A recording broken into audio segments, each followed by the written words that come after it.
Saudara calon wakil presiden dan juga wali kota Solo Gibran Rakabuming Raka menegaskan program-program dalam kampanyenya sudah melalui kajian. Ini terkait dengan program makan siang gratis yang dipersoalkan oleh sejumlah pihak.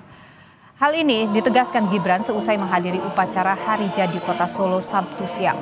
Menurut Gibran, semua program dalam kampanye sudah melalui kajian dan pemikiran matang.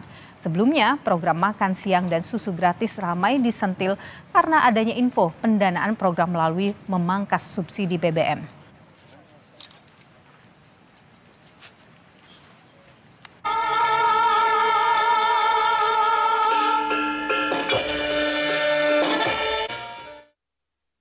Mas, kemarin terkait program makan gratis ada kekhawatiran? Oh, itu nanti kami kajikan. Mas nanggap anggarannya, sasarannya, tenang aja.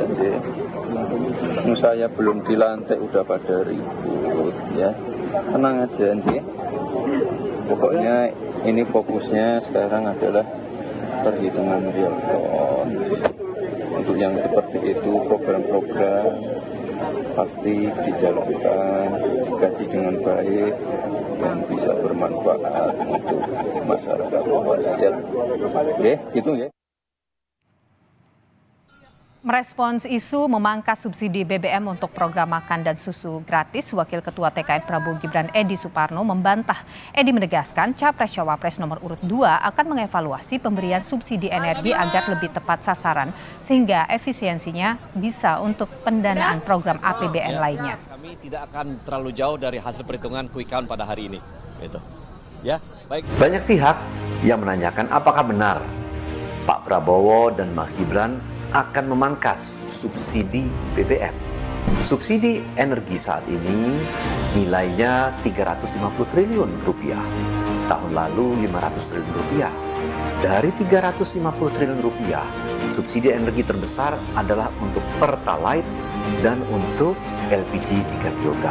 Padahal 80% pengguna dan penikmat LPG 3 kg dan Pertalite adalah masyarakat mampu. Oleh karena itu, kita akan evaluasi, kita akan lakukan pendataan. Nah, efisiensi yang dihasilkan itu merupakan penghematan APBN, di mana penghematannya itu bisa dipergunakan untuk membiayai program-program APBN yang lain. Sementara itu, ekonom Selyos Bima Yudhistira menilai apabila rencana pemotongan subsidi BBM itu jadi dilakukan, kebijakan ini akan berbahaya bagi daya beli masyarakat menengah ke bawah. Menurut Bima, program makan siang dan susu gratis bisa menggunakan pajak yang belum tersentuh, misalnya hasil pengadilan yang inkrah atau dari hasil lelang aset BLBI.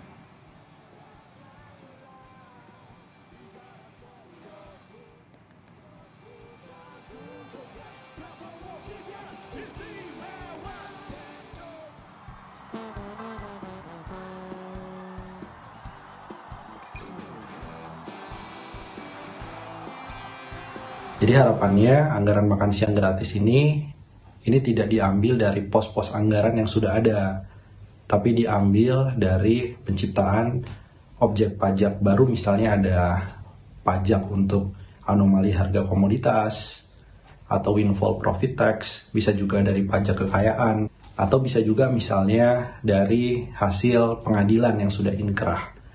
Ada aset BLBI yang kemudian dilelang, anggarannya bisa untuk makan siang gratis.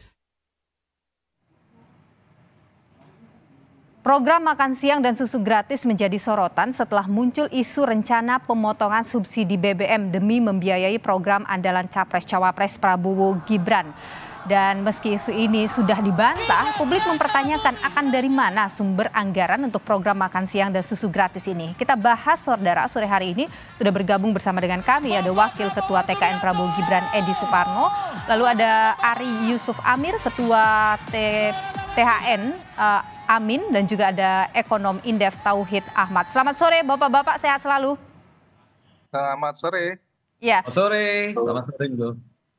Ya, baik. Saya akan ke Bang Edi dulu ini. Ini ramai sekali ini soal makan siang dan susu gratis ini dan diprotes begitu karena bagaimanapun soal subsidi BBM itu kan sangat membantu masyarakat dianggap begitu. Anda juga mengeluarkan klarifikasi menyebut bahwa ini tuh tidak ada pemangkasan tapi efisiensi dan membatasi orang yang bisa menikmati subsidi BBM dan LPG 3 kg. Boleh dijelaskan sekali lagi Bang Edi apa maksudnya ini? Ya, pertama ini sesungguhnya sebuah polemik yang tidak perlu ya, karena diawali dengan penterjemahan dari dialog saya dengan koresponden dari Bloomberg Television 2 hari yang lalu. Kemudian diterjemahkan dan diartikan salah bahwa kita akan memangkas subsidi BBM. Tidak ada perkataan saya demikian dan tidak ada rencana dari Pak Prabowo dan Mas Gibran untuk memangkas BBM. Saya tegaskan lagi, tidak ada rencana pemangkasan BBM, itu tidak ada. Jadi menurut saya tidak ada polemik, sehingga tidak perlu diperpanjang lagi. Nah, yang kita maksud adalah begini, ya, adalah bahwa saat ini kita akan mengupayakan pendanaan tentu untuk program-program pembiayaan program-program yang kedepannya. Salah satunya adalah untuk meningkatkan tax ratio kita.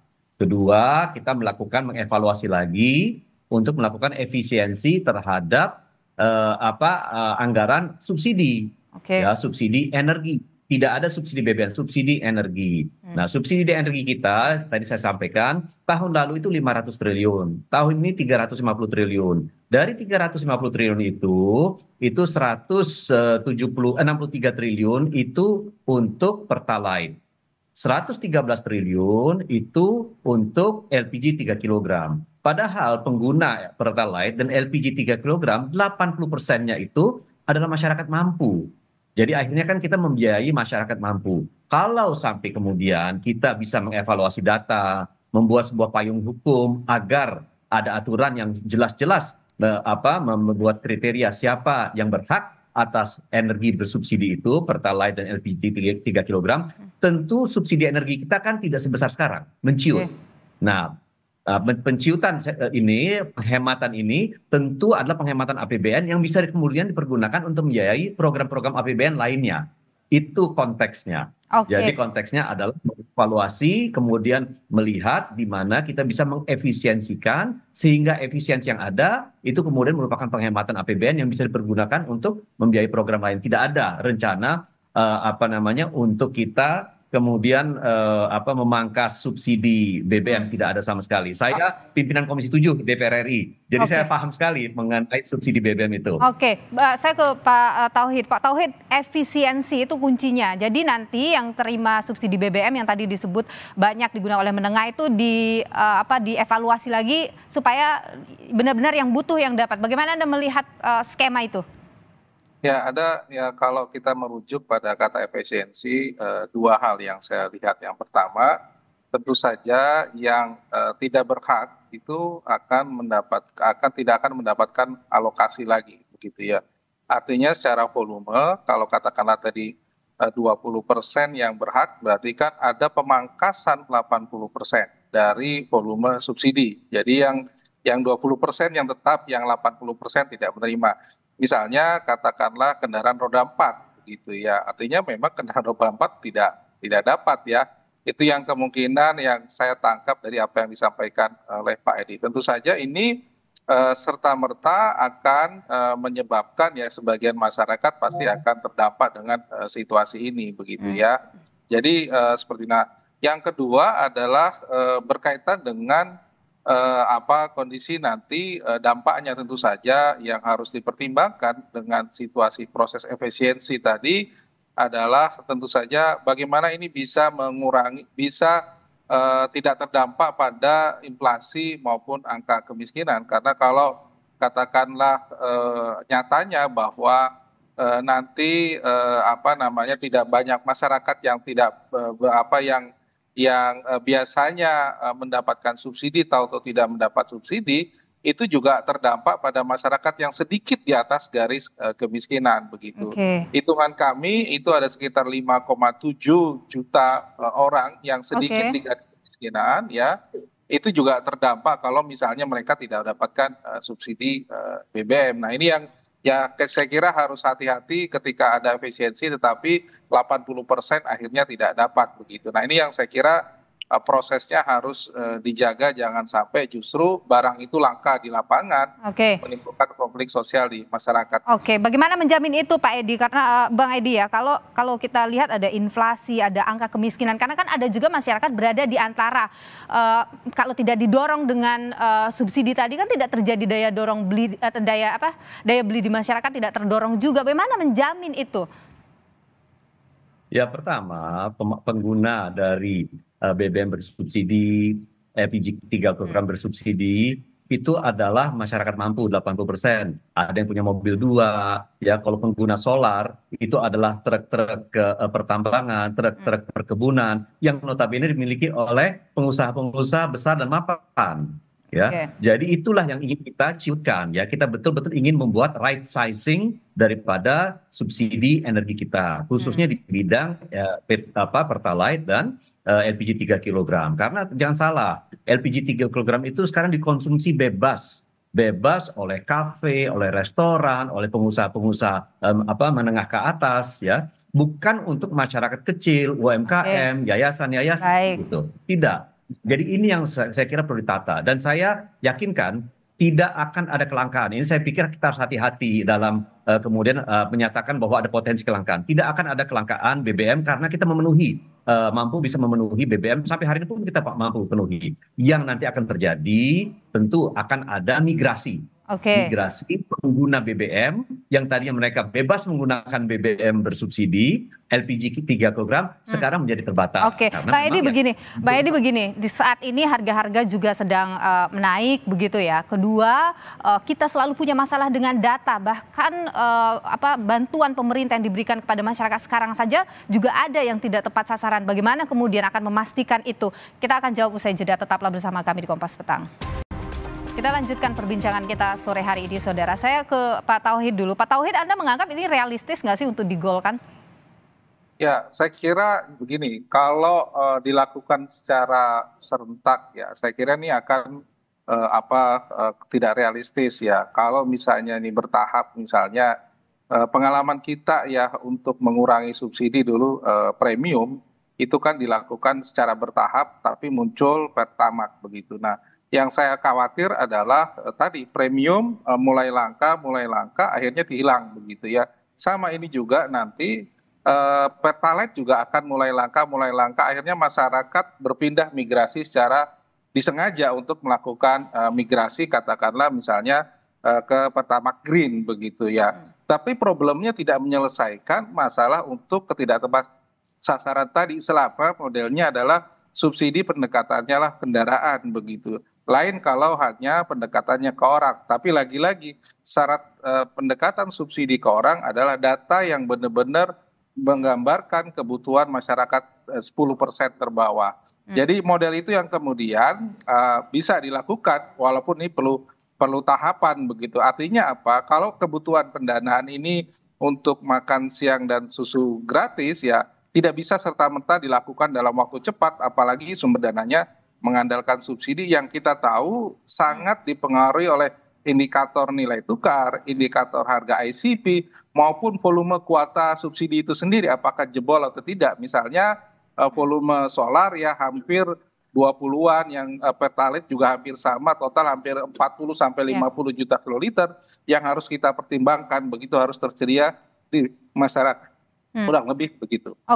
Jadi selain masalah data dan sebagainya, ini mungkin tidak bisa dilakukan secara langsung begitu semuanya. Tapi Bang Edi, selain itu juga masalahnya tentu kan harus ada persetujuan DPR juga nantinya.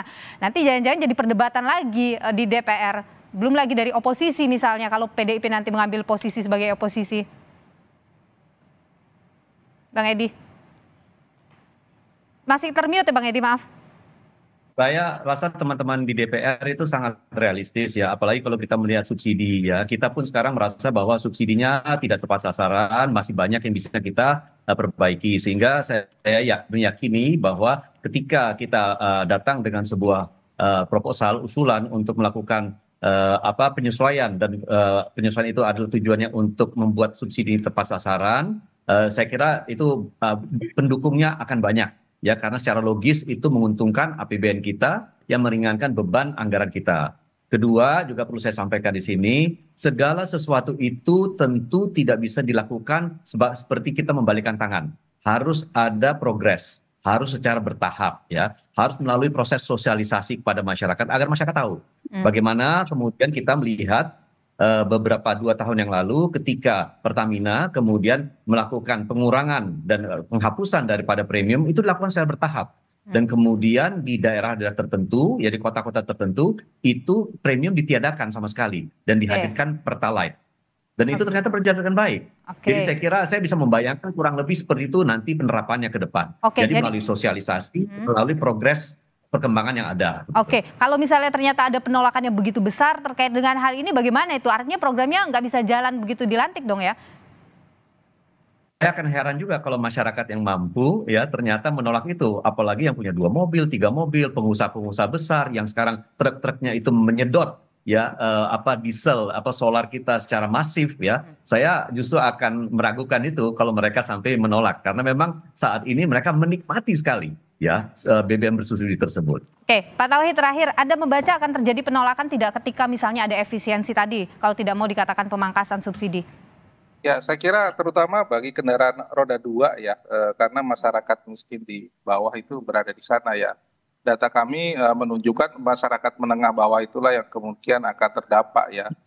Konsumsi mereka lebih dari 20 bahkan hampir 30% penikmat subsidi dan roda 2. Mungkin itu yang akan tapi kalau tadi dikatakan akan dipilah lagi datanya, yang menerima mungkin akan diseleksi lagi, begitu bagaimana Anda melihat? Anda optimis nggak itu bisa akhirnya terjadi kesulitan ketika memang ada dualisme harga dalam satu produk, itu sangat sulit. Misalnya nanti katakanlah Pertalite dihapus, munculnya Pertamax Green, begitu ada 2 harga untuk masyarakat yang kurang mampu, harganya lebih rendah misalnya 500 atau 1000 per liter dengan yang tidak mampu gitu ya, yang mampu dengan tidak mampu ada perbedaan, itu sangat sulit diimplementasikan begitu. Jadi pendekatan-pendekatan ini yang kemudian akhirnya sulit untuk dilakukan pada praktiknya di lapangan, akan terjadi antrian yang luar biasa, ada migrasi juga masyarakat yang terutama misalnya kendaraan roda 2, katakanlah juga akan terjadi migrasi untuk menikmati subsidi tersebut. Nah ini yang kemudian juga harus dibaca perubahan-perubahan sosial di masyarakat nantinya begitu.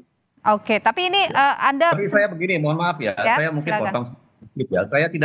Saya tidak mau menggambarkan kondisinya sepesimistis tersebut ya, karena saya tidak meyakini hal tersebut akan terjadi. Kita sudah merasakan bahwa sekarang pun sudah ada 2 harga BBM subsidi dan non subsidi, dan itu bisa berjalan dengan baik ya. Sekarang bagaimana kemudian kita mengetatkan saja penerimanya, pembelinya itu hanya boleh orang-orang dengan kriteria tertentu. Gojek, Ojek, Grab itu ya, ojol itu termasuk dalam kriteria tersebut yang boleh menikmati BBM bersubsidi, kan termasuk UMKM. Jadi saya kira kita positif saja memandangnya ya, dan ini kan ada proses menuju penerapannya secara optimal nantinya. Jadi ini kapan sih bisa direalisasikan, Bang Edi? Kita punya payung hukum yang perlu direvisi, saya kira ya. Payung hukumnya sudah ada, Perpres 191 tahun 2014. Nah di situ nanti kita tinggal melakukan tinggal merubah Perpres itu dengan menyertakan siapa saja kriteria-kriteria masyarakat saja apa saja yang berhak atas BBM bersubsidi, termasuk sanksi bagi mereka yang menjual dan mereka yang kemudian membeli BBM bersubsidi tersebut. Jadi program makan siang gratis, susu gratis itu bisa langsung dilaksanakan ketika dilantik. Ini kan disebutnya begitu dilantik nanti bisa dilaksanakan. Mungkin nggak itu? Pak Prabowo memiliki beberapa program unggulan. Makan siang gratis, susu gratis, hilirisasi, penambahan lapangan kerja. Saya kira secara simultan semua program unggulan itu akan kita jalankan. Timetable-nya tentu ada berbeda-beda, tetapi itu adalah program unggulan beliau dan ini adalah prioritas untuk kita jalankan sesegera mungkin. Pak Tauhid, seberapa yakin Anda program ini akan jalan? Ya, saya kira ini butuh waktu ya. Kalau tadi ya soal dual harga itu pada produk yang sama. Antara Pertalite dengan Pertamax itu 2 produk yang berbeda. Kalau yang saya maksud dual harga, ketika Pertalite itu ada 2 harga yang berbeda. Ini kan produk yang berbeda itu 2 harga, itu yang pertama. Yang kedua adalah kapan ini bisa terjadi? Saya kira memang ini bisa terjadi kalau misalnya persiapan data kita lengkap. ada perbaikan dari mekanisme terjadi, dan ini Oke. pekerjaan berat yang setahun 2 tahun nggak akan bisa selesai. Begitu. Oke, jadi program makan siang gratis dan susu gratis ini Anda yakin bisa dilakukan begitu secepatnya? Saya kurang yakin ya, mungkin targeted pada lokasi dan sasaran itu bisa dilakukan cepat. Tetapi secara meluas di Indonesia itu butuh anggaran, dan itu butuh anggaran yang jauh lebih besar dibandingkan besaran subsidi Pertalite ataupun subsidi BBM ini. Baik, terima kasih Pak Tauhid sudah berbagi pandangan di Kompas Petang, ekonom dari Indef, dan Bang Edi Suparno, Wakil Ketua TKN Prabowo Gibran. Terima kasih sudah berbagi pandangan di Kompas Petang. Sehat selalu.